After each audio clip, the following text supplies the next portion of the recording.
Ideas में आप लोगों का एक बार फिर से स्वागत है। और आज की इस वीडियो में हम बात करेंगे कि अगर आप उत्तराखंड आ रहे हैं तो उत्तराखंड की क्या एसओपी हैं।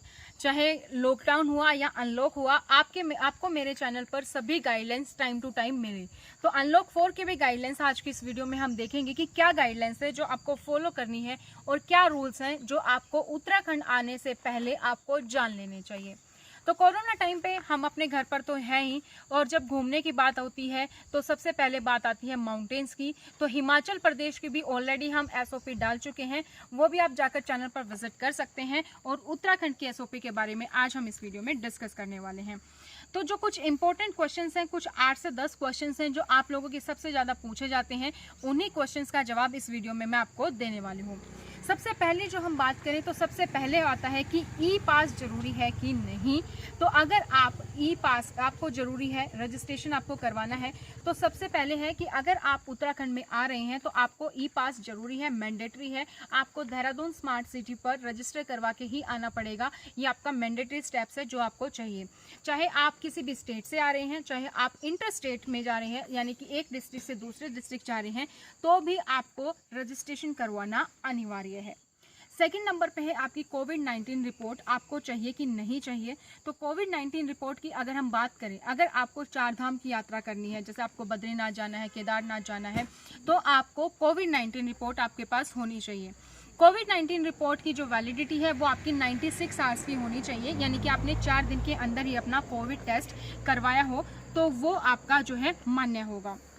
अदरवाइज अगर आप नॉर्मल आ रहे हैं तो आपको कोविड-19 टेस्ट की जो रिपोर्ट है वो आपको ज़रूरी नहीं है, उसको लेने की ज़रूरत नहीं है।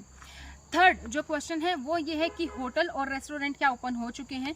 तो होटल और रेस्टोरेंट मोस्टली आपके ओपन हो चुके हैं, आप आराम से आ सकते हैं। आप चाहें तो रजिस्ट्रेशन करवा कर आ सकते हैं, और अगर आप चाहें तो यहाँ पर आकर भी रजिस्ट्रेशन करवा सकते हैं।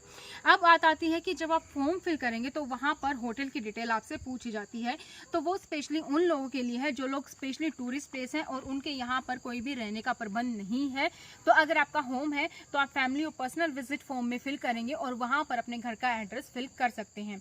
अगर आपको होटल बुकिंग करवानी है, अगर आप टूरिस्ट प्लेस हैं तो आपको होटल बुकिंग आप जो है करवा सकते हैं। फोर्थ जो नंबर पे आता है वो आता है आपका कि तो हम आ तो जाएंगे उत्तराखंड घूमने, क्या टूरिस्ट प्लेस जो है वो ओपन हो चुके हैं।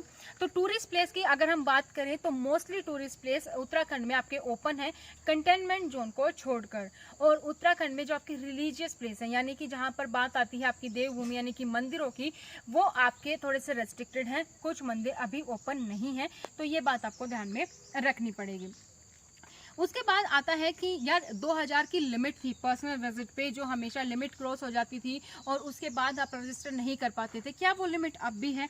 तो ऐसी कोई लिमिट नहीं है, 2000 की कोई भी लिमिट नहीं है। आप जितना भी रजिस्ट्रेशन करवा सकते हैं और बॉर्डर पे चेक करने के बाद आप एंट्री कर सकते हैं उत्तराखंड में। तो इस बात का भी आपको ध्यान रखना है। आगे है कि होटल बुकिंग, जो मैंने आपको बता दिया, होटल बुकिंग आपको करवाने की मैंडेटरी नीड नहीं है। हाँ, अगर आप यहाँ पर आएंगे तो यहाँ पर आकर भी होटल बुकिंग को आप इजीली कर सकते हैं। उसके बाद आता है कि आपको क्वारंटीन।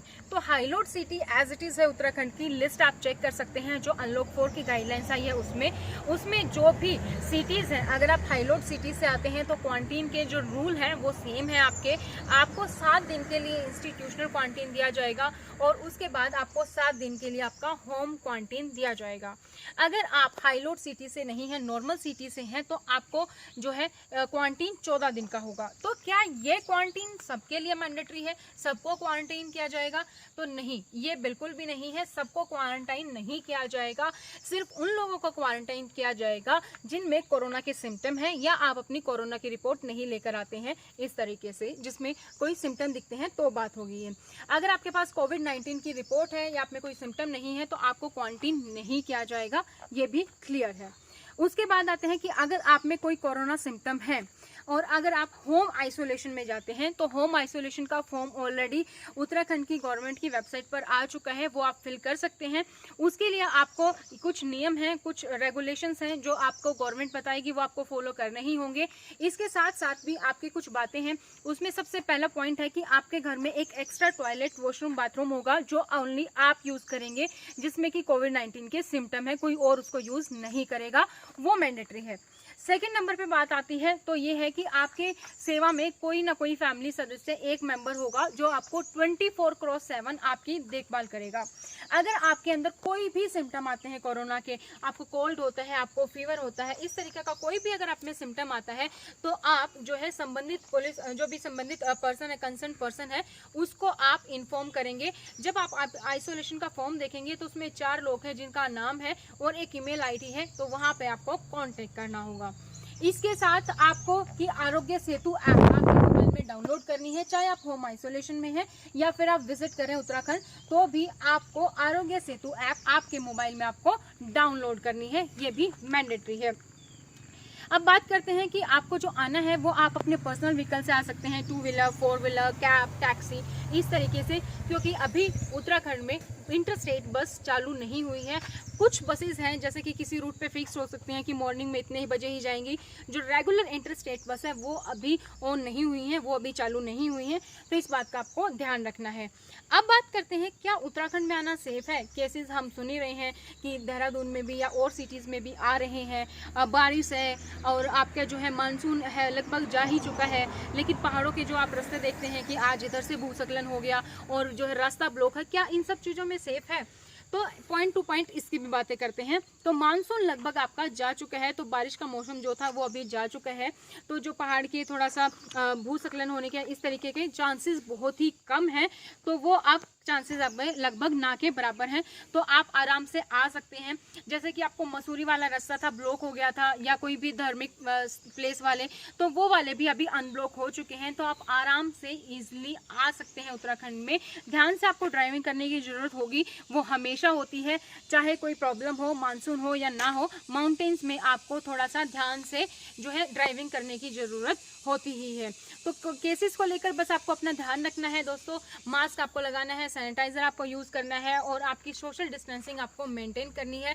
ये दिमाग में रखना है कि हाँ कोरोना है और कोरोना के बातों का आपको ध्यान भी रखना है। तो ये थी उत्तराखंड की गाइडलाइंस। इसके अलावा भी और स्टेट की गाइडलाइंस की वीडियो भी चैनल पर है, आप वहाँ पर जाकर विजिट कर सकते हैं। डिस्क्रिप्शन में मैं लिंक दे दूँगी, वहाँ से भी आप जाकर विजिट कर सकते हैं। वीडियो को लाइक ज़रूर कीजिएगा, अपने दोस्तों के साथ इस वीडियो को शेयर करें, और जो लोग नए हैं चैनल पर, चैनल को सब्सक्राइब करके बेल आइकन को प्रेस करना ना भूलें। तो कैसी लगी आज की वीडियो कमेंट सेक्शन में कमेंट करके जरूर बताइएगा, और आपके क्या प्लान्स हैं उत्तराखंड आने के वो भी आप मुझे कमेंट सेक्शन में कमेंट कर सकते हैं।